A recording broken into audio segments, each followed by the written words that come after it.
Guayabamba querida, floreces noche y día, tus montañas y valles, tus ríos y quebradas. Hola amigos guayachos y amigos de todas partes del mundo, ¿cómo están? Espero que todo bien desde casa. Bueno, mi nombre es Jordi, ejerzo la carrera de turismo, soy de la provincia de Rodríguez de Mendoza, localizado en la región de Amazonas, Perú. Rodríguez de Mendoza está localizado en 3 valles y el valle es conocido como el Valle de Guayabamba. Nosotros los pobladores locales tratamos de hacer ver a nuestro lugar de origen, a nuestro pueblo, ante los ojos del mundo, como Rodríguez de Mendoza, el paraíso escondido. Definitivamente pues tenemos el privilegio de haber crecido en estas tierras, tierra que esconde una interesante costumbre, cultura e historia, ¿no? En esta oportunidad pues tenemos el privilegio de contar con un señor muy representativo de la provincia de Rodríguez de Mendoza, escritor de un libro titulado Guayabamba, Orígenes de la provincia de Rodríguez de Mendoza. Es un placer tener con nosotros al señor Juan Vargas, quien a través de sus investigaciones pues nos va a transmitir mucha de su información, ¿no? Muchas gracias, señor Juan Vargas. ¿Cómo está? ¿Todo bien? Bien, gracias. El gusto es mío realmente tener la oportunidad de divulgar algo de nuestros conocimientos sobre esta provincia. Claro. Dígame, creo que la audiencia estaría interesado mucho en saber acerca de usted como persona, ¿no? ¿Nos podría hablar acerca de usted? Bueno, un poco difícil la parte egocéntrica, ¿no? Sin embargo, si va a servir para la juventud, la niñez, podría decir que lo que mejor he podido aprender en esta vida es a leer y coger el hábito de la lectura desde muy pequeño, 7, 8 años. He nacido en una cuna privilegiada acá en esta provincia. Mi abuela, luyana, pero casada con un mendocino, era quien daba la pensión a los primeros profesores del Colegio Toribio Rodríguez de Mendoza, el primer centro secundario de esta provincia. Y en esa edad pequeña de 6, 7, 8 años, he sido alimentado por los profesores toribianos en muchos aspectos, especialmente en la lectura. Me daban obras gruesas de Emilio Salgari, Tom Sawyer, de Mark Twain, de Salgari, por ejemplo, Los Piratas de la Malasia, en fin, y las obras de Edgar Rice Burroughs, todas las de Tarzán, gruesotas, pura letra.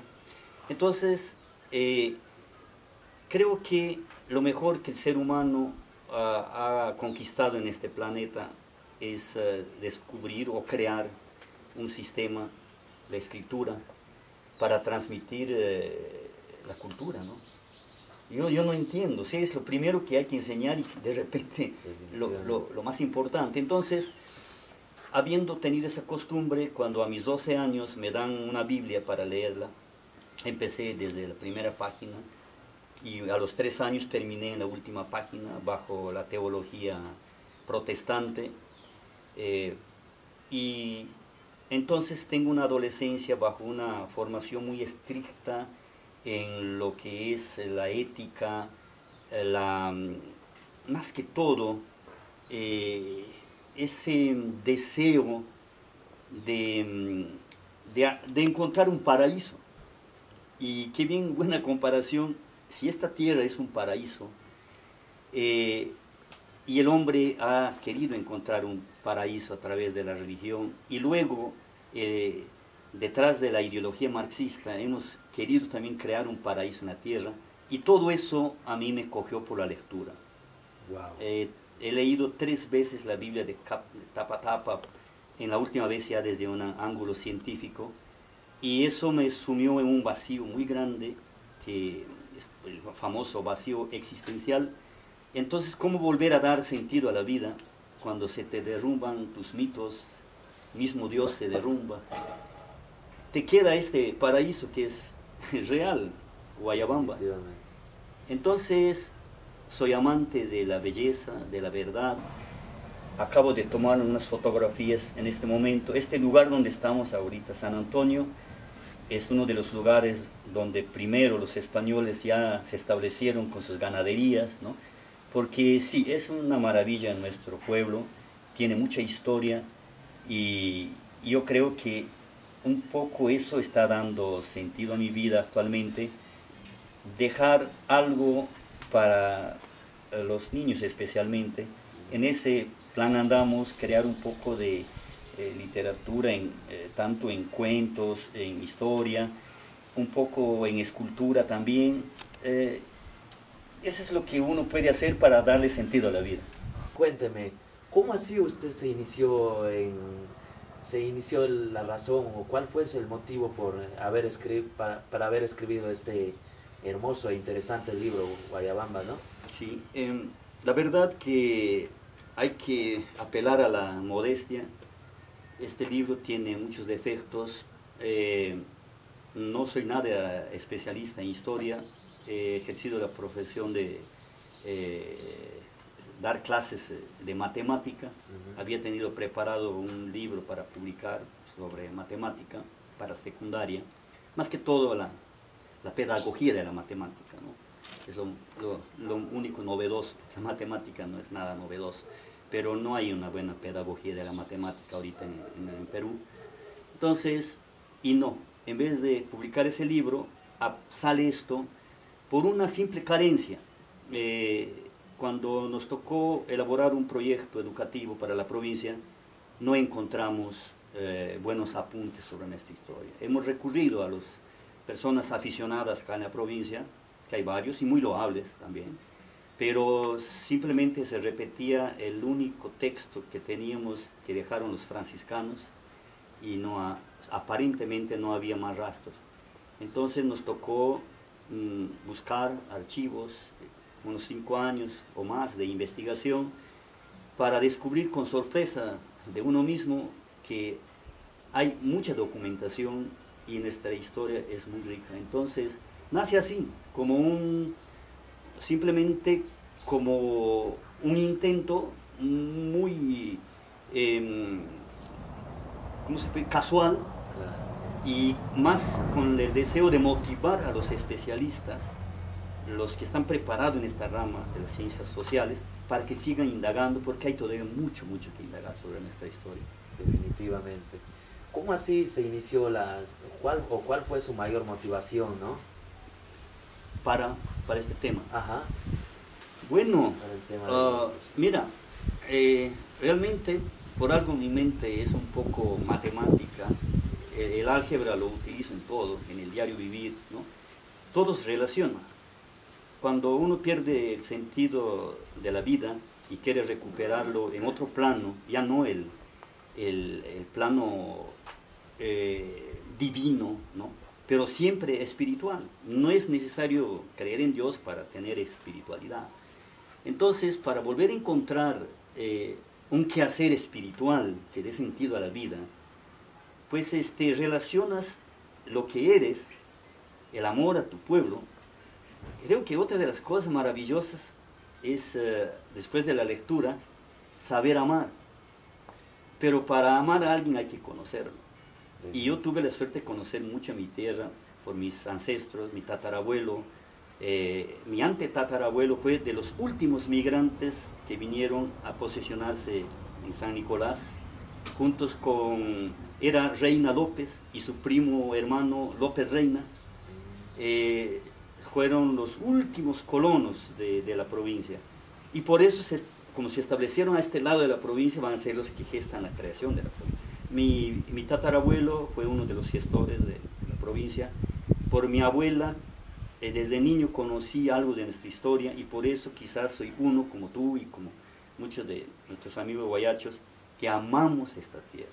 Y como hay amor a la tierra, pues qué mayor motivación que seguir indagando su historia para quererla más y para transmitirlo a los demás, para que puedan también despertar más su amor, como bien decías, para poder tener identidad. Definitivamente. ¿Cómo así le gustaría que le recuerden las siguientes generaciones, no? Una pregunta un poco Sí, complicadita. no, claro, ahí sí vamos demasiado a lo egocéntrico, ¿no? No, además, yo mismo sí me he preguntado varias veces y analicé también ese tema. Querer adelantarse al futuro, ¿no? A pesar que ya no voy a estar en el futuro. Como, sí, al final nuestros hijos tienen que recordarnos, y muchas personas, creo, más que temor a lo divino o temor a la ley, es ese temor de dejar un mal ejemplo para nuestros hijos y para los demás, la comunidad, es que tratamos de hacer algo relevante, ¿no? En otras palabras, desdeñando el poder quizás, que siempre es muy, no sé, tiene sus aristas peligrosas la búsqueda del poder. Entonces busco yo la verdad a través de la matemática, a través de la historia. Busco la belleza a través de la poesía, de la escultura, la pintura, y a través de mi propio pueblo, que es muy bello, el paisaje me refiero, muy bello, bueno, el paisanaje también, y el paisaje. Entonces, uno quiere que lo recuerden como esa persona, como una repetición tal vez, como alguien creado en ese molde de una de las obras que me cautivó. Hermann Hesse escribe Siddhartha, de una persona que ha tratado de hurgar mucho en la sabiduría, ¿no? No sé si ya te dije, he leído la Biblia 3 veces de tapa a tapa para convencerme de la teología, la última vez bajo lineamientos incluso científicos, históricos. He tenido que leer la historia de Israel escrita por un italiano en 2 tomos, la historia profana de Israel, para comprender mejor, etc., ¿no? Entonces, después de indagar tanto en el conocimiento de la filosofía, la matemática hasta el fondo, la lógica hasta el fondo, poder saber realmente cómo funciona el cerebro, meterse un poco en lo que es la psiquis, conocer por qué soy neurótico, qué es la neurosis, después de tanta vuelta para entenderse, terminar en algo muy sencillo: vivir en un lugar apartado de esta provincia, o sea, que me recuerden como un buscador de los lugares más sencillos. Me gusta vivir donde está la gente más sencilla. Continuando con la entrevista, un tema muy polémico, ¿no? Que siempre da mucho que hablar. Literalmente se podría decir que las redes sociales colapsan cada vez que hablamos de esto, ¿no? ¿Cuál es el verdadero origen de esta palabra? A veces nosotros los pobladores no entendemos mucho por falta de información, ¿no? ¿Guayabamba o Guayabamba? Según pues algunos manuscritos que datan entre 1700 y 1900, documentos que se encuentran en el distrito de San Nicolás, en la parroquia de San Nicolás y en el distrito de Santa Rosa, menciona mucho la palabra Guayabamba. ¿Nos podría usted explicar un poquito acerca del verdadero origen de esta palabra, por favor? Claro. Una de las cosas sorprendentes es que al finalizar ya el coloniaje, y a los inicios, al finalizar, claro, el coloniaje, ya al inicio de la época republicana, los curas que venían acá tanto a la parroquia de San Nicolás como al centro religioso que era Santa Rosa, los mismos curas no se definían cómo escribir la villa de Guayabamba o Guayabamba, y antes, cuando escribían la doctrina de Guayabamba en los mismos manuscritos que hay en los archivos, hasta un mismo cura, como lo voy a sustentar en mi próximo libro con documentos, el mismo cura en un momento empieza escribiendo doctrina de Guayabamba con H, así, manuscrito, perfecto. Después de muchas partidas, de más de 2 años de escribir doctrina de Guayabamba con H, él mismo cambia y lo pone doctrina de Guayabamba. Y después vuelve a cambiar más adelante. Entonces, yo me imagino, ¿no? Desde esa época, este cura, que habrá venido, no sé de qué lugar, falta averiguar eso, tal vez de Lima, pues primero, a su propio criterio, escribía con H, Guayabamba, y cuando revisa los escritos más anteriores, habrá visto que está con G, Guayabamba, porque hay partidas más anteriores con G. Los documentos más antiguos de acá de la provincia, pues ya no pasan del 1780, ¿no? O sea, no hay más antiguos. O sea, los más antiguos de esa época está con G. Documentos mucho más antiguos hay en el archivo regional de Chachapoya, ¿no? Por ejemplo, uno de los que me sorprendió por su antigüedad es el traslado de indios de Limabamba, ¿no? Y está escrito así, Limabamba, en 1760. No mencionan a Guayabamba, como quieran separados los valles, el valle del Chocol, pero luego para estamos hablando de 1576, perdón, 1576, y en 1589, vamos a fijar fechas, 1589, he podido encontrar yo el documento más antiguo en los archivos de la región, donde también se escribe con G, Guayabamba, en una compra de ganados que salía de acá del valle, es decir, eran ya haciendas ganaderas, claro, en 1580. Pero poco después, 1593, entra Mogrovejo, el segundo obispo de América, ¿no? De Lima, y él, su escribano, Loyola, él lo pone Guayabamba con H, 1593, es decir, la polémica estaba desde un inicio, cómo escribirlo, y ahora pues deben enterarse a nuestros amigos de acá de Guayabamba. Esta es una polémica que solamente puede zanjarse con algo oficial, es decir, porque la polémica viene no solamente para el Valle de Guayabamba, para todos los nombres escritos con G de la época del virreinato. Cuando apenas llegan los españoles, su gran problema fue la lucha contra la idolatría, entre comillas, de los incas. Hay que meterse en el pellejo de los españoles. Para ellos era idolatría y tenían que erradicar la idolatría. No era pura maldad tampoco, y de hecho que ha sido un gran mal al final.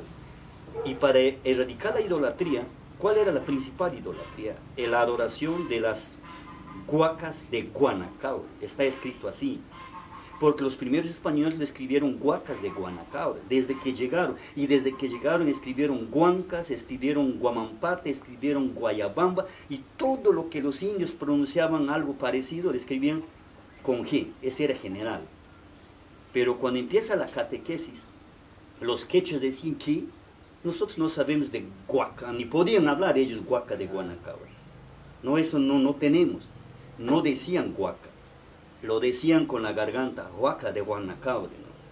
Porque como bien dice Garcilaso de la Vega, no tienen la letra G los quechuas, sí, pero tampoco tienen la H en su propia pronunciación. No me estoy refiriendo, no tenía escritura. Lo que nosotros pronunciamos con H y con G, ellos no tienen en su dicción. Entonces eran las huacas de Guanacaure y este era Guayabamba. Entonces los españoles no podían escribirlo, escribían con G, huacas, Guayabamba, huancas, etc. Pero a la hora de la catequesis seria, para combatir las idolatrías, no, hay que escucharles mejor, a ver cómo es. Y se parece más a huaca de Guanacaure. Desde ahí cambiaron todo, las huacas de Guanacaure, huancas, guamampata y Guayabamba, porque desapareció la G, no hay G. Pero después viene la polémica. Pero si no dicen ni Guayabamba ni Guayabamba, entonces muchos se han quedado con Guayabamba, ¿sí?, para el habla normal.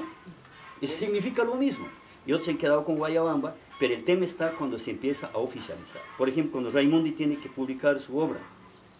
Entonces, como él encontró un escrito, menos mal con H, entonces le ha puesto Mi visita al Valle de Guayabamba, ya en la República. Claro.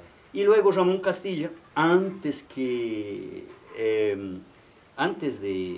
que venga Raimondi acá, en la época republicana, Ramón Castilla, al reconocer el municipio de Guayabamba, entonces, porque este era un municipio, ya en documento que viene del Congreso, que en ese tiempo no se llamaba Congreso, creo que era el directorio, algo así, ¿no? Entonces, pero equivale al Congreso. Entonces, en documento congresal está primera vez plasmado oficialmente reconocimiento de la municipalidad de Guayabamba en el distrito de Chachapoyas, cuando Chachapoyas era un distrito que pertenecía a la Libertad de Trujillo. Entonces, ese es nuestro nombre oficial, y ese es el problema. Si vamos a hablar, no hay problema, habla como quieras, pues significa lo mismo.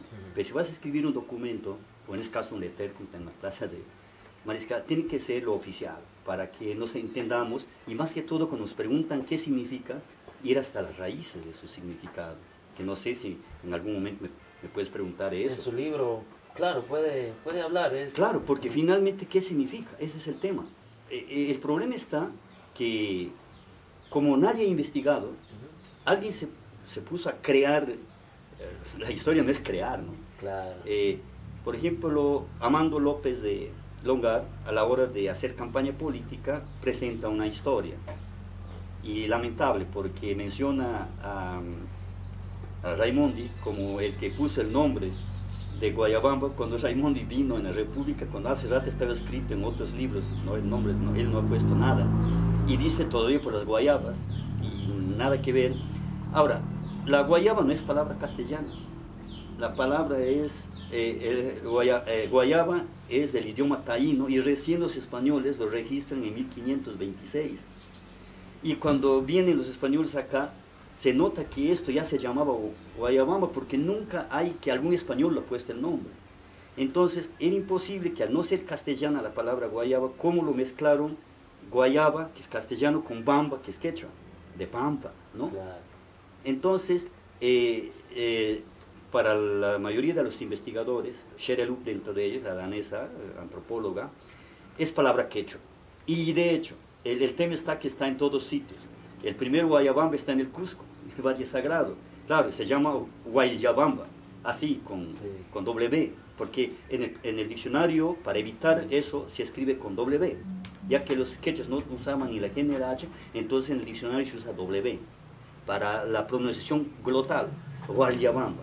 Entonces, el primer Guayabamba está en el Cusco, y por los caminos del Inca, por el gran Capinián, trajeron ese nombre y lo dejaron la laguna de Guayabamba, que está en Uchumarca. Y al venir del Cusco acá, hasta ahorita se llama laguna de Guayabamba. Y luego tienes, carambas, el mismo nombre Guaya, que es algo que tiene un significado, Guaya Belén, Guaya. Ya, desde ahí vamos viendo el que es Guaya, ¿no? Y luego tienes Guayabamba, dos Guayabambas en Ancash, ¿no? En Sihuas. Uno es un distrito, otro un poblado, Guayabamba. Tenemos en Ferreñafe el distrito de Guayabamba, con H, está así, registrado.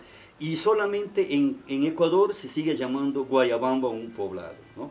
Entonces, según los especialistas en lo que es toponimia, una de las leyes de la toponimia es que si se ha repetido mucho ese nombre, es que es demasiado antiguo, es muy antiguo, viene de la época incaica y su significado en quechua existe. O sea, existe la palabra Guayabamba con su significado en quechua, que es pradera verde y florida.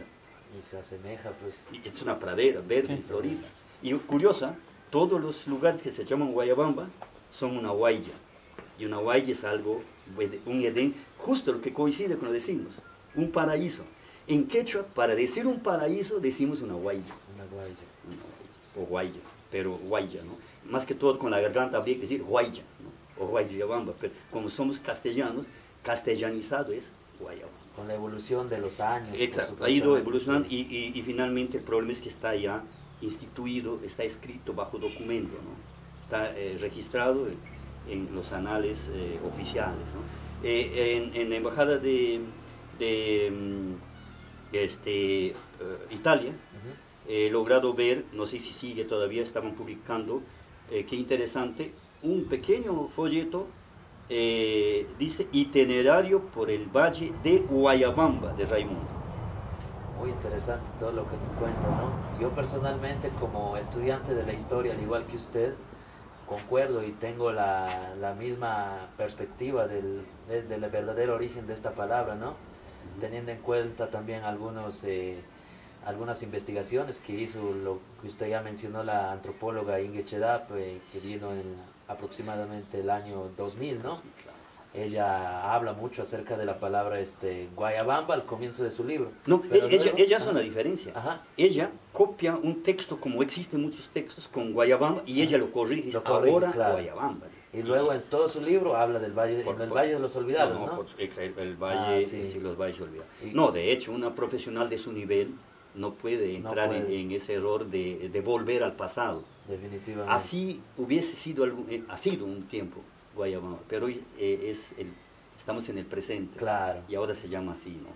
Ese es su nombre oficial. Así es, como yo lo mencioné anteriormente, yo radico en la ciudad de Cusco y usted también habló acerca del pueblo del distrito que se llama Guayabamba, ¿no? Claro. Que se encuentra entre Machu Picchu y Urubamba, considerado por los incas el Valle Sagrado, y es tanta la similitud entre las tierras, el lugar, la geografía, es su significado. Claro. Y los quechos, para poner nombres, han sido totalmente conectados con la naturaleza. Claro, y ahora tenemos un caserío más de Guayabamba, a la ribera del río Guayabamba. Y otra cosa, en este valle nacen las primeras fuentes del río Guayabamba, que también se llama Guayabamba. En conclusión, pues entonces se podría decir que esta palabra fue traída por los incas en la transculturación, ¿no? Por supuesto. Definitivamente. Tuvieron que ponerle un nombre. Bueno, siguiendo con la entrevista, hablar acerca de ruinas es definitivamente un tema muy amplio, esto de Guayabamba, ¿no? Pero muchas gracias por aclararnos su perspectiva. Siguiendo pues con la otra pregunta, hablar de ruinas arqueológicas es hablar de patrimonio cultural, de identidad, ¿no? Sí.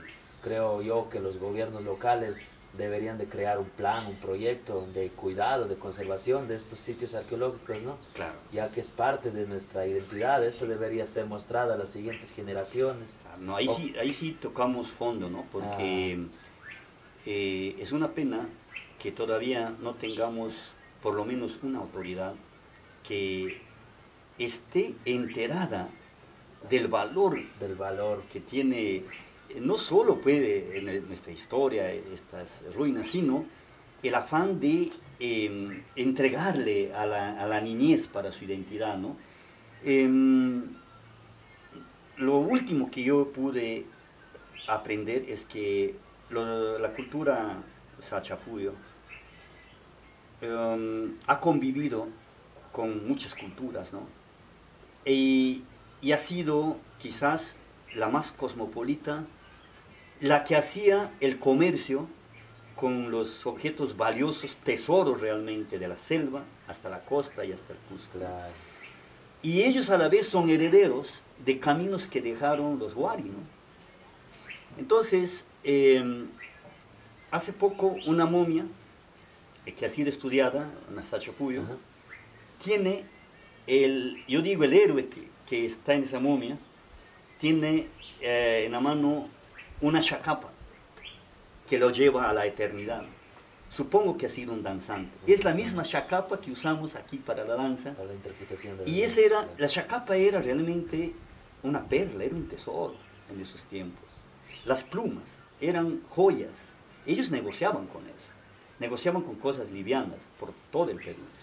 Entonces, por eso es que aquí lo que más encontramos son restos arqueológicos de los Sachapuyo. Una tierra tan bella como esta no pudo ser jamás en la vida, jamás desdeñada como para tenerlo como un simple lugar de agricultura o de minería, ¿no? Ha sido asentamiento Sachapuyo fuerte. Ahí están testigos, lo que descubre Inge, los adoratorios del Cedro, lo que yo he podido ver con mis propios ojos, el adoratorio del Cedro y los 5 adoratorios de Huactana en Totora son maravillosos y falta ponerlos en valor, ¿no? Los incas no han destruido mucho de la cultura Sachapuyo. Los 70 años que han estado acá los incas, veo que dominaron los Sachapuyo, han hecho poco cambio. Lo que he visto, construcciones incas, ha sido en lo que hoy es Laurel y Nuevo Chirimoto. Ahí han encontrado aríbalos, ¿no? Y qué pena, graneros rectangulares al estilo incaico, han sido ya destruidos para levantar cimientos de casas, ¿no? Es pena a veces Claro. por falta de información, Sí. ¿no? Entonces, aquí las dos culturas todo el tiempo que han podido, han explotado estas tierras por todos los rincones, hasta las montañas de la orilla. Y son ya 500 años que esas ruinas están sepultadas bajo los árboles. Hay un trabajo inmenso para la arqueología, desenterrar qué cosas habrá bajo el suelo, ¿no? Definitivamente. Y qué cosa habrá bajo la floresta todavía, y evitar que sigan destruyendo los restos arqueológicos. Es clarísimo el total dominio de los sachapuyos desde sus inicios, yo digo desde el año 400 después de Cristo. Inge hace ver un omóplato del año 1200, pero por supuesto ese es tardío. El 800 ni qué decir, cuando los sachapuyos ya eran poderosos, aquí estaban, y se nota pues, y yo he tenido la suerte de ir a ver los 10 kilómetros cuadrados de andenerías sachapuyos que está entre Huamampata y Vista Alegre. Hemos ido con jóvenes. Se encuentran los Ahí caminos están. ahí. No, ahí están. Ahí. Está virgen, nadie la ha tocado. 10 kilómetros cuadrados de andenería. Wow. De los sachapuyos. Definitivamente un llamado a la localidad, a los gobiernos locales, ¿no? Que ellos deberían No, mucho que incentivar. cuidar. Las siguientes generaciones deberían saber de nuestro legado, ¿no? Para aclarar a la audiencia un poquito más, ¿no? ¿Qué culturas pertenecieron aquí en el Valle del Guayabamba, por supuesto, antes de la llegada de los españoles? No está demostrado, pero yo estoy sumamente seguro que la cultura Wari, igual que cualquier ser humano que llega a este sitio, simplemente se enamora de este lugar. Y la cultura, el imperio Wari, que ha sido dueño del Perú desde el Cusco hasta Colombia, Claro. y los Tiahuanaco de ahí para Argentina y Chile, enormes imperios, nunca en la vida iban a dejar a este valle, no sé, así al descuido. Eran lugares privilegiados de esos valles. Siempre que voy a las nacientes de aguas, reviso, ahí están los andenes. Donde hay una chorrerita, ahí están los andenes. Ahí han vivido los curacas, han tenido su... los sachapuyos pues no han sido monárquicos, ¿no? Más democráticos. Entonces los curacas tenían un gran nivel y simplemente eran señores y tenían sus casas techadas con paja y madera, aquí que abunda la madera. Entonces ha desaparecido las viviendas, pero ahí están sus terrazas, ¿no? Eran lugares donde han vivido una vida feliz como estamos viviendo nosotros desde los Wari.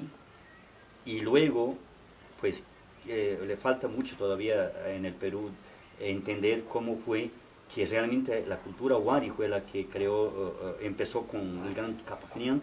Y ahí están nuestros caminos del Inca, que pasa por acá, por Mendoza, por diferentes lugares. Está para seguir, para cuidarlo, los caminos del Inca de acá, de Guayabamba. Definitivamente. Según algunas investigaciones que hizo usted y menciona en su libro, ¿no? Habla acerca de unas etnias originarias del Valle del Guayabamba mucho antes de la llegada de los sachapuyos, ¿no? Habla de las etnias como los cheduas, los alones, los choltos. Claro. ¿Nos podría quizás hablar un poquito acerca de su trascendencia a través del tiempo de estas etnias? Claro. Cuando yo digo que este primer libro tiene muchos errores, Ajá. yo sabía que lo va a tener y le he pedido a los que van a seguir escribiendo que sigan buscando lo que hay. Ahora que he seguido investigando, las sorpresas siguen, ¿no? Es difícil saber si es que que son 9 las naciones, ¿no? Los alones, los cheduas, los sayos, panebotes, aquí incluso pasaron por acá hasta los motilones, que eran guerreros, ¿no? Los chocoltos, los choltos. Julián Arista, que también investiga, dice que chocoltos más bien era chocoltos, del Valle del Chocol. Claro, tiene sentido. Y eran los más guerreros. Entonces, fueron 8 las naciones, aparte de los motilones que venían del oriente a hacer la guerra, que encuentran acá los franciscanos, pero no con ese error que comete Raimondi, y con eso nos confundió a todos, todo un sabio, pues, ¿no? Pero Raimondi no tuvo la culpa del error. La culpa lo tuvo el que puso el título en el periódico el Mercurio Peruano, ¿no? Y que justamente unos años antes que llegue Raimondi sacaron un condensado, ¿no? Que fue leído en toda América. Ahí está la noticia del descubrimiento, así, descubrimiento del Valle de Guayabamba, con H menos mal, eso lo ha leído Raimondi, descubrimiento del Valle de Guayabamba por los franciscanos en 1685, cuando hace rato esto era ya hacienda de los españoles. Ellos no han descubierto este valle, pero el periódico comete ese error. Llevado por eso, también comete el error Raimondi, y luego los que han ido leyendo a Raimondi y las publicaciones que ha hecho en torno a eso, pues no. Ellos vienen a ver los últimos, se puede decir, el último refugio de naciones que no tenían, a ver, ahí está el tema, voy a tu pregunta. Ya no sabemos si fueron anteriores a los Sachapuyos, o tal vez fueron contemporáneos, o vinieron más de la selva, pero hay una cosa, cuando lo describen, no coincide con las etnias de la selva más adentro. Era una etnia muy especial, entonces eso hay que leerlo. Claro. Quiero que escribir, y ojo, los que quieren seguir investigando, tienen para recurrir al archivo de Indias en España. Los franciscanos han escrito tanto, todo lo que han hecho. Entonces, estas 8 naciones muestran, una belleza que se sorprendieron los franciscanos. Unas mujeres que lo describen por la belleza de su tez, de su cuerpo. Entonces, se nota que ellos se sorprenden de la diferencia y los catequizan y ahí fundan como... Es decir, cuando llegan los franciscanos, y los españoles ya tenían hacienda en Achamal, que está allá en el río Huambo. Esa era hacienda. O sea, yo me imagino a los franciscanos llegando a Achamal, hola, ¿cómo está? Los españoles estaban allí, ¿no? ¿Y a dónde van? Vamos más adentro, por el río Huambo. Y se fueron lo que hoy es Zarumilla, San Antonio, ¿no? Ahí estaban estas etnias, refugiadas, 8 naciones, con una cultura increíble, que les dieron una acogida de lo mejor, que les brindaron sus frutas, el mango, piña, de la mejor piña que ahora todavía está desapareciendo en Mendoza, una de las piñas más sagradas, que es la del Ecuador también, ¿no? Neta de esta zona, ¿no? Desde esa época. Entonces, y les han preparado una buena cama, y les han demostrado una cultura enorme, y se sometieron al cristianismo, hicieron capilla ahí. Y como estaban en el río Huambo, que se llamaba en algún momento Guambo, y que luego también se pasa a llamar Huambo, o sea, todos han pasado por ese proceso. Claro. El río Huambo, que se transforma en el Guambo, después en Huambo, entonces ahí crean el pueblito. En su momento, yo no sé qué nombre tenía, no tengo documento, pero cuando pasa el tiempo y los franciscanos tienen que abandonarles supuestamente de su protección, entonces los traen más acá y fundan Santa Rosa del Huambo. O sea, porque el santuario de ahí del Huambo se llamó Santa Rosa del Huambo, el primer nombre de Santa Rosa. Entonces se podría decir que estas etnias huyeron con la llegada de los Sachapuyos y los incas pero hay una cosa, los Sachapuyos sabían convivir. Muy claro. Posible que han convivido. Exacto. Han convivido y de repente eran sus aliados para comerciar, para comercializar. Claro, las chacapas, todo eso. Sí. Nuestra danza que teníamos, la primera danza de la perdiz, ¿no? Yo ya me imagino a esas etnias cultivando esas danzas, ¿no? Sí. Que son muy primitivas. Definitivamente. Bueno, hay mucho que hablar, ¿no? Yo he viajado bastante alrededor de Perú y vengo viajando hace 3, 4 años y amo demasiado mi patria. Somos una patria muy interesante, llena de cultura e historia. Pues y es la razón por la que muchas personas de todo el mundo visitan nuestro Perú. Una de las culturas que más nos representan quizás es la cultura inca, ¿no? La cultura inca se estableció aquí en el Valle del Guayabamba. De Guayabamba. De Guayabamba. Porque no hay un río Guayabamba. No hay un río Guayabamba, sí, exacto. No, y ese es parte ya de cultura, mira, te tengo que corregir, en lo que es ya gramática. Claro. Cuando vas a hablar de un río o de un valle que está junto a un río, entonces, por ejemplo, el valle del Chocol, Claro. porque es Sí, del río tienes razón. Chocol. Muchas gracias. Pero cuando es un valle que por otras razones tiene el nombre, entonces quiere decir que todo este ámbito se llama Guayabamba. Y dentro de Guayabamba hay un valle, que es el valle de Guayabamba. De Guayabamba, claro. Porque también hay una laguna de Guayabamba, bien allá, que no está en el valle, está en los cerros. Entonces, sí. Sí, muchas gracias. Como lo seguía diciendo, los incas se establecieron aquí en el Valle de Guayabamba. Cuéntenos cuál fue su propósito al establecerse acá y por dónde ellos ingresaron al valle. No, hoy está totalmente descubierto, pues venían por Uchumarca, totalmente camino del Capagnián, entran por la Libertad, ¿no?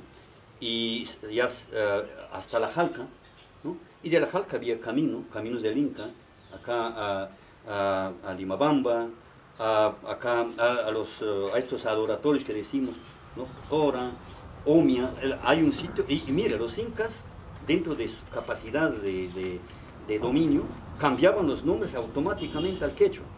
Todos los nombres son quechua. Chontapampa, bueno, hay dos Chontapampas. Claro. Van para allá, Chontapampa, más allá otro Chontapampa, el mismo Mendoza. Chontapampa, asentamiento inca. Luego de Chontapampa vas a Omia. Omia sí ya no es nombre inca, no sabemos qué nombre es, tal vez de una cultura anterior, ¿no? Pero donde pudieron, Tocuya, es el Tucuya. Tucuya es el búho, ¿no? Y hasta ahora es una zona de búhos, Tocuya, ¿no?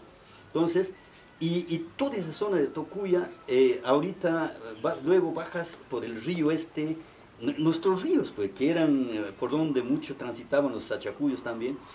Siguiendo el río, llegas a Huamampata, y yo he visto hace 3 meses más o menos, antes de esta pandemia, me fui recién a conocer rezagos de los caminos del Inca en la orilla, rumbo, ahí está, íntegro. O sea, hay mucho trabajo para eso. Qué pena que el camino a Huamampata, porque se supone que otro camino venía de Omia para acá y subía por aquí porque había igualito caminos del Inca a Huamampata. Ventilla, o sea, seguía de Huamampata, pasas a Taulía, o sea, Molino Pampa, y entras hacia la selva, hacia Moyobamba, caminos del Inca. Un montón de caminos del Inca acá en Rodrigo de Mendoza. Creo que al lugar donde lleguemos hablamos de lo bonito de nuestra tierra. Tenemos el privilegio, pues, de haber crecido y nacido en estas tierras que son muy fértiles, donde crece una inmensa variedad de alimentos, ¿no? Yo particularmente, pues, creo que ningún poblador aquí moriría de hambre, ¿no? Cuénteme un poquito acerca de su geografía. ¿Usted por qué piensa que las tierras son tan ricas en nutrientes y son tan fértiles, no? Sí, bueno, ahora pues, como digo, la pedagogía tiene que dar un vuelco enorme y decir que lo único que hay que enseñar es a leer, escribir y ahorita saber entrar al YouTube y a Internet, ¿no? Con estas herramientas es fácil ahora ver lo que está pasando en el mundo. Sí, pues, Mendoza, aparte de su increíble belleza paisajística, tiene una geografía que es un regalo de la naturaleza.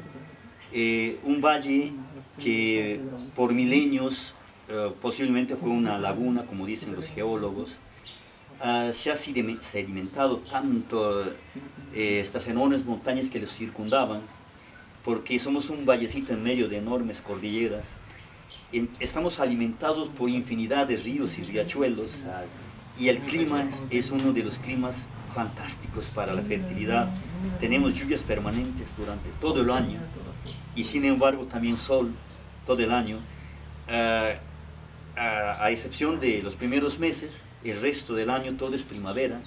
El clima es quizás uno de los que más favorece, pero ni qué decir también esta geografía, ¿no?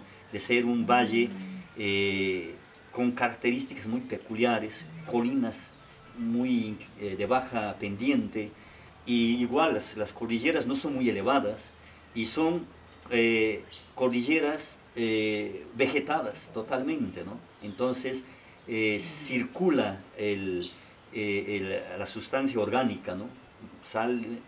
Viene al valle, los animales, las aves lo vuelven a sacar, el viento, ¿no? vuelve al bosque, ¿no? Todo un sistema de que increíble, desde antes de los sachapullos hasta ahorita sigue siendo fértil. Bueno, ahora, señor Juan Vargas, pues viajaremos a través del tiempo un poco más acá, en el periodo de la época de la llegada de los españoles, ¿no?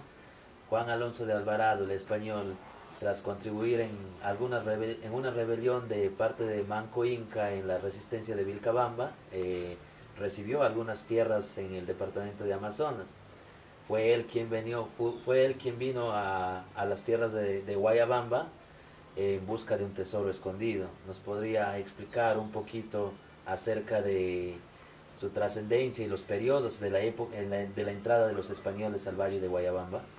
Claro, yo no lo tengo confirmado, pero se dice que Alonso de Alvarado estuvo acá apenas llegaron a Chachapoyas, y tiene lógica, pues, ¿no? Sí, pues. Era un lugar tan apreciado que inmediatamente ya se pasó acá, pues, ¿no? Y hay toda una tradición que en Cochamal, en ese año, el 1538, él ajustició a un cacique cajamarquino, ¿no? Quechua allá, Quitanti Chuquihuamán. Y sí, pero antes de ajusticiarle, él entró de manera pacífica y ha sido muy bienvenido. Le regalaron joyas de oro, ¿no? Pero cuando él viene ya con intención de apoderarse de estas tierras, pues hubo uso de la fuerza, ¿no? Ajusticiaron a Quitante.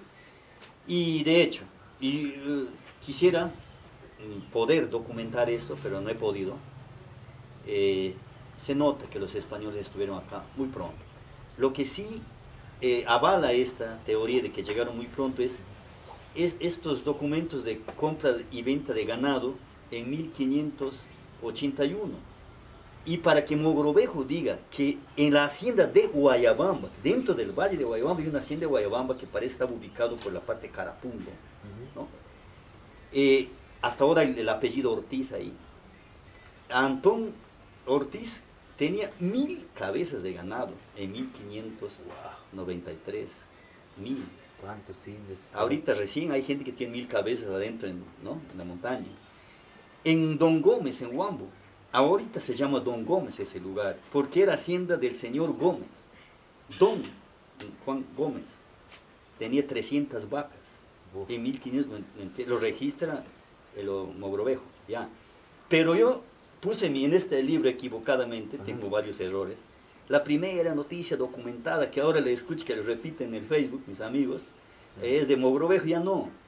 La primera noticia documentada sobre Guayabamba es de 1589, no mucho atrás, pero es la primera, donde van a vender ganado vacuno, tanto manso como montañés, o sea, criado a la deriva. Ahí dice cimarrón y manso, en Chachapoyas. O sea, eran hacienda, y para que se cimente una hacienda no va a ser pues un par de años, ¿no? Entonces, para 1589, tener 20 fluidas de ganado a Chachapoyas, esto pues desde que llegaron los españoles, 1540 de hecho que ya estaban acá. Vinieron en 2 oleajes los españoles. Entonces ¿verdad? fue la primera entrada. Ajá. Y ahí se nota que, como siempre ha sucedido, han sido mayormente hombres, varones digo. Entonces, por eso se dio un mestizaje. Y es otra muestra más de que, carambas, el apellido español, Meléndez, López, que se encuentra en Cochamal, en Longar, y la tez blanca con el pelo oscuro, tipo español, ¿no? Es una época. Y luego, no, en esa misma época ya entraban por la Jalca, a Limabamba, porque tengo otro documento que le voy a mostrar en mi otro libro, cuando en 1576 sacaban indios de Limabamba para poner al servicio de familias españolas en Chachapoyas. Entonces, y los españoles estaban en todo el valle, Limabamba. Se vendía cada rato esta zona de Bombaya, que era la hacienda de Santa Rosa. Se habrá vendido un montón de veces. Al último lo compra Martín de Compañón, ya cerca de la República. Entonces, los españoles han entrado muy pronto, llevan indios, no sabemos si indios de los que estamos hablando, los sherros, los alones, urbias, o quizás quechos, porque ya teníamos cercanía con la Jalca.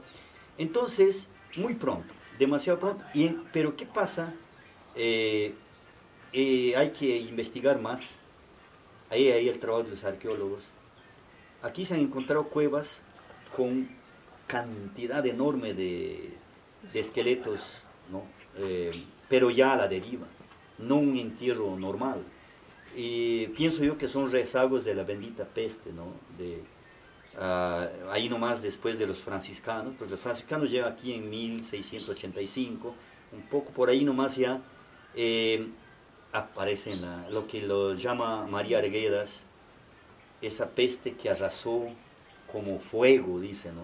Se quedó abandonado prácticamente. Entonces todo. los indios quechas no estaban inmunizados para estas enfermedades españolas, Claro. murieron así, como los pollitos que vemos morir, ¿no?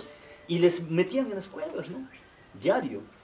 Entonces, porque no encuentro, ¿cómo te explicas tú la desaparición del habla quechua de acá? No se habla quechua. Palabritas, totalmente palabras sueltas. Y otra, la prevalencia de la estirpe, no digo española, sino europea. ¿Qué sucede? Al estudiar yo arte, historia del arte, veo que por esa época, de 1700 y pico, 1760, se dio una de las sequías más terribles en Europa, especialmente en el norte de España, Cantabria. Ha generado una secuela de hambrunas. Está bien escrito en los historiadores del arte cómo familias, hacendados, tienen que vender a gente quizás más poderosa que lo compra para guardarlo hasta que pase la sequía, ¿no? Y vienen para salvar incluso su prestigio y se establecen en Panamá con un negocio de arte. Ya la venta ya negociaba el arte colonial, ¿no? Y luego un grupo viene más, el Perú era pues el centro del virreinato, tanque, vienen a buscar tierras baratas porque venían con dinero, vendían sus tierras en Europa. Y ya estaba sonando los primeros indicios de la Revolución Americana, 1700 ya al final, la Revolución Francesa, ¿no? Ya estaban los enciclopedistas pidiendo la liberación de los esclavos, imagínate. Entonces el virreinato del Perú prohíbe la entrada de franceses, alemanes, ingleses. Pero había gente de esos países que querían entrar, pero mucha gente ha venido a hacer fortuna.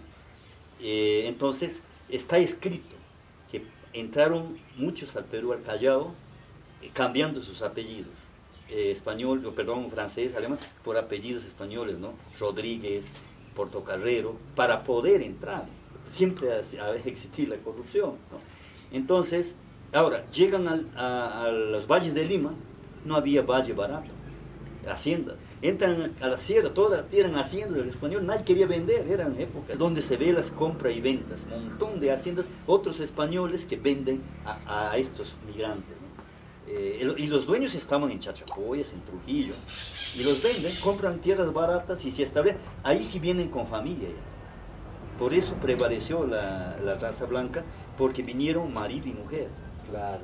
¿Y dónde está la prueba? Ahí están las partidas de nacimiento. Dice, bautismo de tal fulano, madre española, padre español. A veces dice, madre mixta, a veces se metían con la mestiza. Rara vez encuentras con india, muy raro, ¿no? Y esto es al final, ¿eh? Entonces, está muy claro. Si alguien quiere investigar más a fondo, estoy seguro, y si sigue estudiando la genética y el ADN, pues van a ver ese tema. Dicen que hay incluso una increíble mezcla del europeo con el sachapuyo en Limabamba, ¿no? Definitivamente. Esa es una de las razones quizás por la que la genética no está marcada como en otras partes del país, ¿no? Aparte que vinieron cuando ya no había quechos, ¿no? Exacto. Y ellos se volvieron colonos, al estilo de Estados Unidos. Ellos mismos tenían que... por eso el raro es ver a un blanquiñoso tirando machete. Sí, ya no eran patrones, ellos mismos tuvieron que volverse a la tierra, ¿no? Perú, Rodríguez de Mendoza es considerado por tener ser tierra de lindas mujeres también. Sí, sí, sí, Es sí. un Y orgullo. qué lindo cuando se da esa mezcla con esa gente morena que hablan los franciscanos, que estaban por el Valle de Chocó. Entonces en el Valle de Chocó tú puedes ver unas mujeres preciosas de un color oscuro, tal como lo está descrito Rodríguez, no, digo, ahí Izaguirre, ¿no? Hay más, hay unos franciscanos, por eso digo, yo no soy especialista en esto. Rodríguez Tena es ya un republicano que reproduce los escritos de Izaguirre. Izaguirre a su vez reproduce escritos de otros franciscanos que vieron a esas culturas y hicieron su diario, ¿no? Entonces, para eso hay que meter el hocico, ya no en Perú, en los archivos de indios en España, y ver qué más hay de Mendoza. Ahí está. Tocándolo el tema quizás o el punto de vista de las crónicas, hablemos de la crónica esta de Cieza de León, que habla mucho acerca de la pez blanca de los pobladores de Sachapuyes, ¿no? Que las mujeres eran tan bonitas y por ser tan bonitas, pues muchas eran llevadas a la ciudad de Cusco. Podría ser un punto para lo que la genética también Claro, es los muy- Sachapuyes de aquí de Mendoza, pues, imagínate, se supone que los quechua los dominaron, pero no necesariamente los expatriaron, ¿no? Como sí, Claro. han hecho mucho eso, pero no necesariamente. Es muy interesante la forma como la llegada de nuestra genética aquí a Rodríguez de Mendoza, ¿no? Bueno, hablaremos un poquito más acerca de otro tema. Mendoza es un lugar que tiene todo, se podría Y hay decir, mucho que investigar, definitivamente, sí. mucho que descubrir bajo la floresta. He tenido la suerte de conocer esas zonas de donde está la Uchumarca, la laguna de Guayabamba. Hay adoratorios similares a los adoratorios de Huastana de acá de Totora. Sí, Claro, definitivamente. entonces, más Inge muestra los baños del Inca al salir del valle de Guayabamba ya rumbo hacia Cajamarquilla.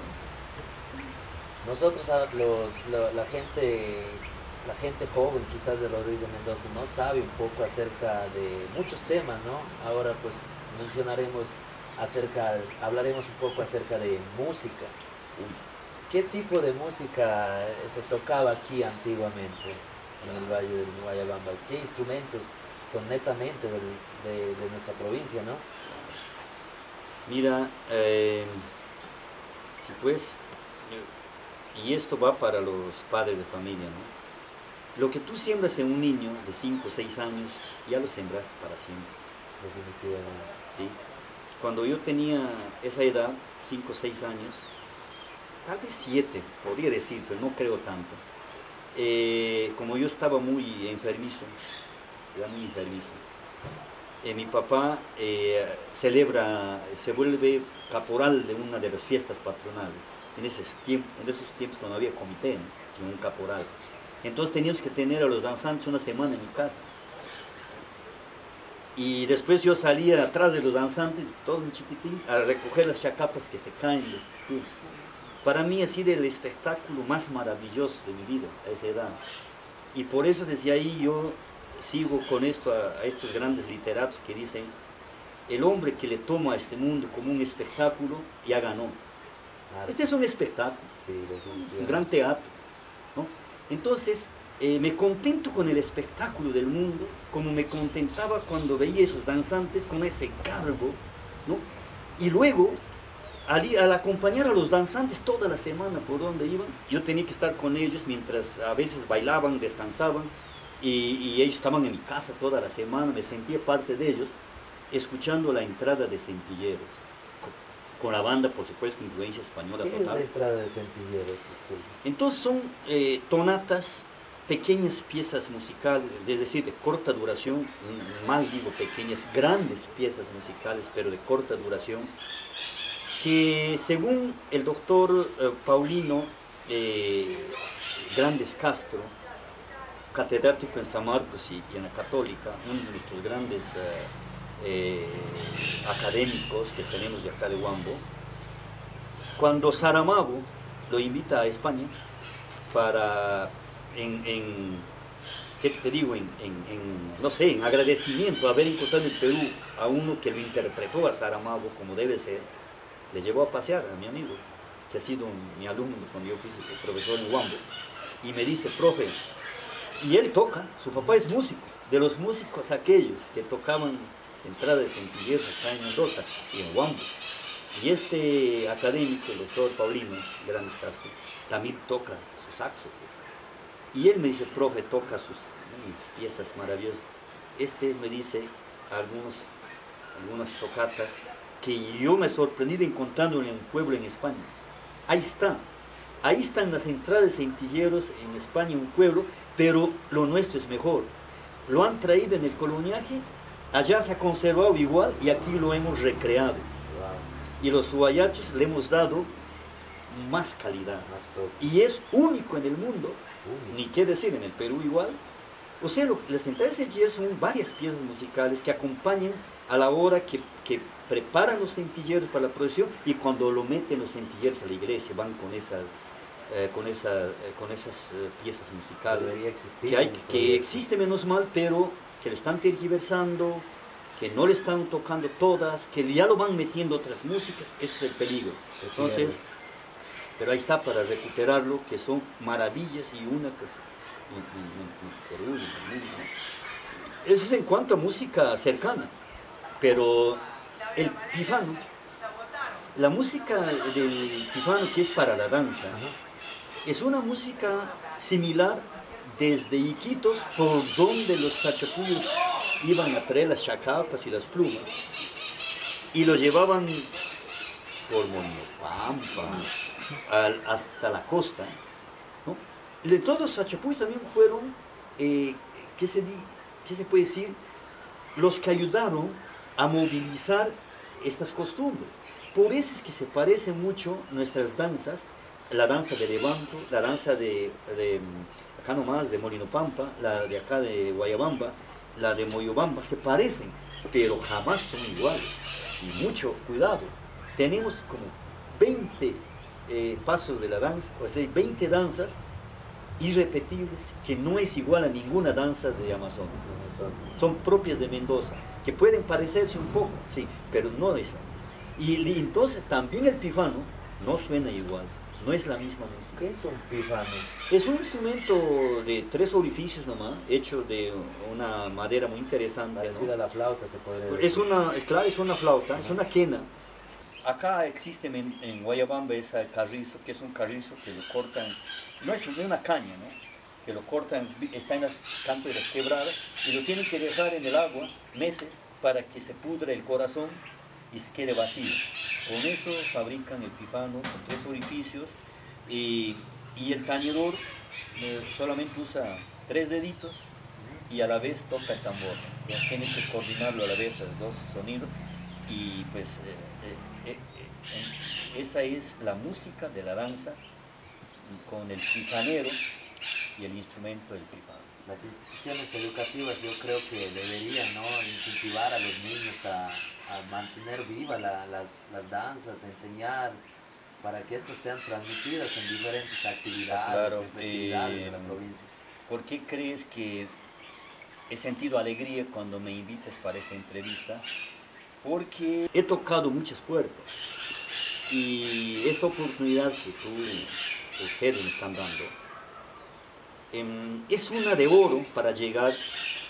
No sé si invocar a las autoridades, voy a invocar a la juventud, Tiene la cámara.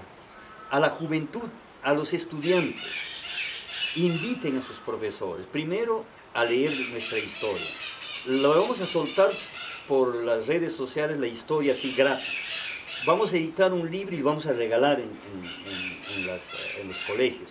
Que estudien nuestra historia, conozcan nuestro pasado y que muevan empresa, muevan a la gente de dinero y si pueden a alguna autoridad, que lo dudo, pero creo que va a ser ya el privado, que tiene que rescatar, y lo voy a obsequiar al que me pida.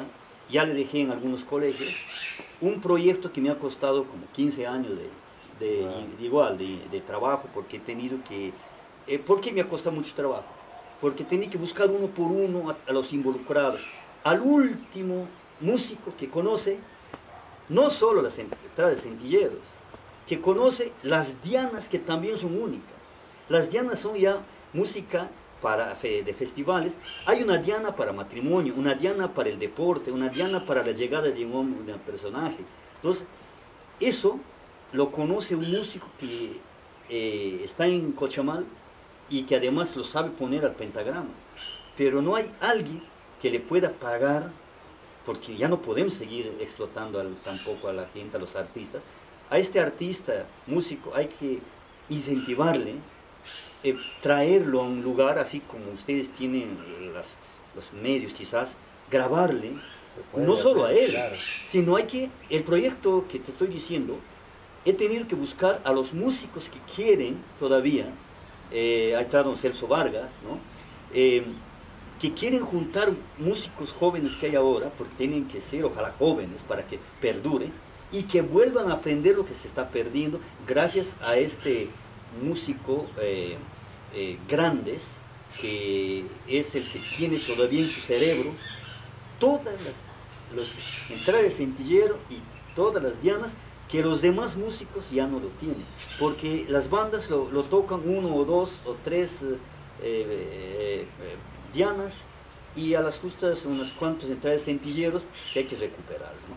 Pero ya, entonces por eso estoy yo invitando a los niños, invoquen a sus profesores, que cuando tengan ya, pronto vamos a soltar por las redes sociales, la historia ya más documentada de nuestra provincia, y el proyecto también lo vamos a soltar mejor por todas las redes. Por todas las redes. Todo lo que puedan, que lo cojan, soltamos, ayúdenme por favor, lo soltamos, y que lo cojan y que lo desarrollen, ¿no? Ya que yo no he podido, a mí me han desoído las autoridades, ¿no? Entonces yo creo que, y en buena hora, tiene que haber personas más capaces que yo para mejorar ese proyecto y para ponerla a la práctica.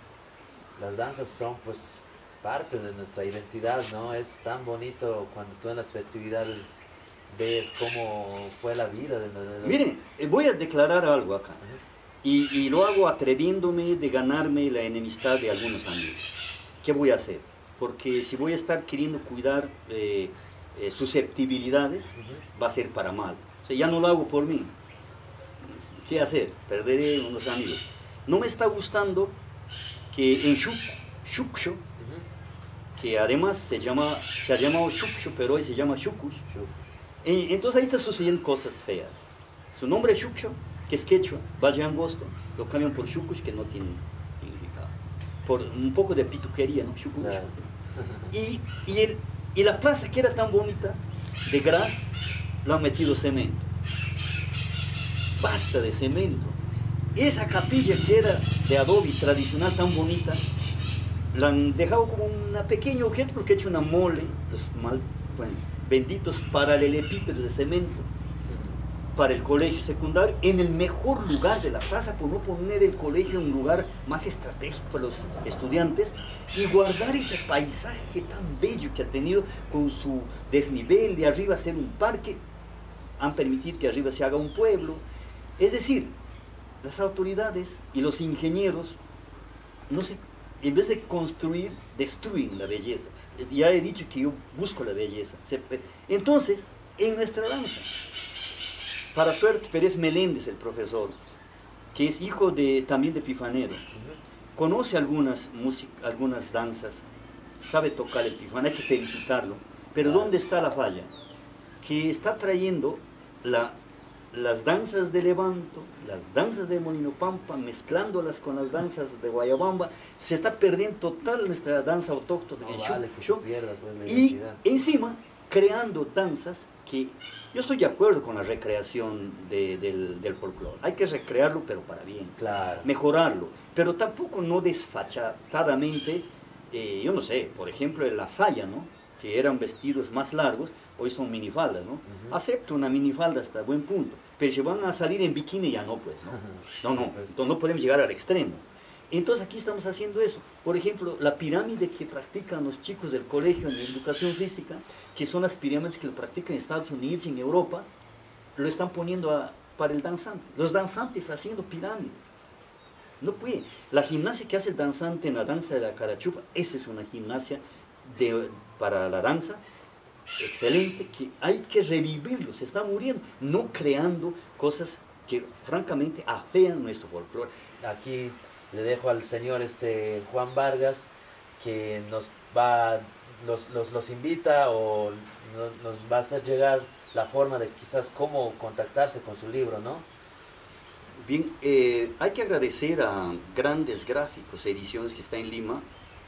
Justamente les hablaba del doctor Paulino Grandes Castro, el hermano César Grandes Castro, otro guayacho enamorado de su tierra, es el que ha editado esto de forma gratuita, porque si no, pues no salía, porque escribir historia no es negocio, habría que escribir de escándalos, de escandaletes para vender, esto no se vende, de manera que mayormente se ha tenido que obsequiar a distintas instituciones. Me parece que en Lima, en Grandes Gráficos Ediciones, también es el doctor César Grandes Castro, lo pueden encontrar pues, en Facebook, ¿no? César Grandes Castro, o Grandes Gráficos Ediciones. Él parece que tiene un rezago, que no pasará de 100 libros. Han sido 1000, ya no tengo yo ejemplares.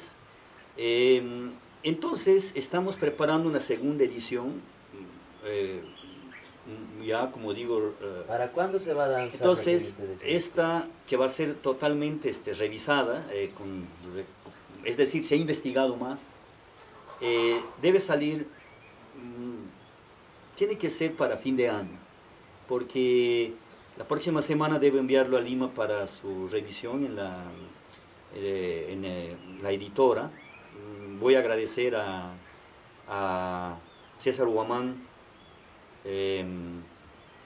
y a Julián Arista, que están haciendo las gestiones para que salga una edición, ojalá muy cómoda, o si de rama magisterial logra editarle, sería un gran aporte a la cultura para poderlo donar a los colegios, ¿no? Sí. Porque si lo editan gratis, yo renuncio a todos mis derechos y hay que repartirlo simplemente. Entonces, esperemos esa segunda. Pero es más, no quisiera que haya, cruces, pero no veo la hora de poderlo soltar en las redes. Yo no conozco mucho por dónde es mejor sacarlo el libro, así, al público. Por las redes sociales, sí, se puede hacer también. Ya, más bien, ustedes me ayudan en eso. Claro. Y voy a hablar con los que me están editando el libro, si no tiene ningún problema soltarlo antes que salga la edición, puede salir por las redes. Muchas gracias, señor Juan Vargas, por esta entrevista, ¿no? También quería agradecer al señor Mario Campos Saldaña por habernos brindado su espacio, ¿no? Nosotros realicemos esta entrevista en un restaurante con una vista muy increíble que los invito pues a conocer. El restaurante se llama Sabores de Guayabamba. Pues agradecer también a nuestro amigo de Color Max, que nos está ayudando en lo que es la filmación, a nuestro amigo de Mochila Guayacha, que estamos trabajando a la par, realizando algunos proyectos en beneficio de nuestra provincia, ¿no? También al Facebook Guayachos, quien viene transmitiendo mucha información acerca de nuestros orígenes, nuestras costumbres, nuestras tradiciones a través de fotografías. Estamos entreteniendo mucho al público, que ese es el objetivo también a la par, ¿no? Y a la empresa con la que trabajo en la ciudad de Cusco, Discover Peru Expedition. Muchas gracias, muchas vibras y quédense en casa.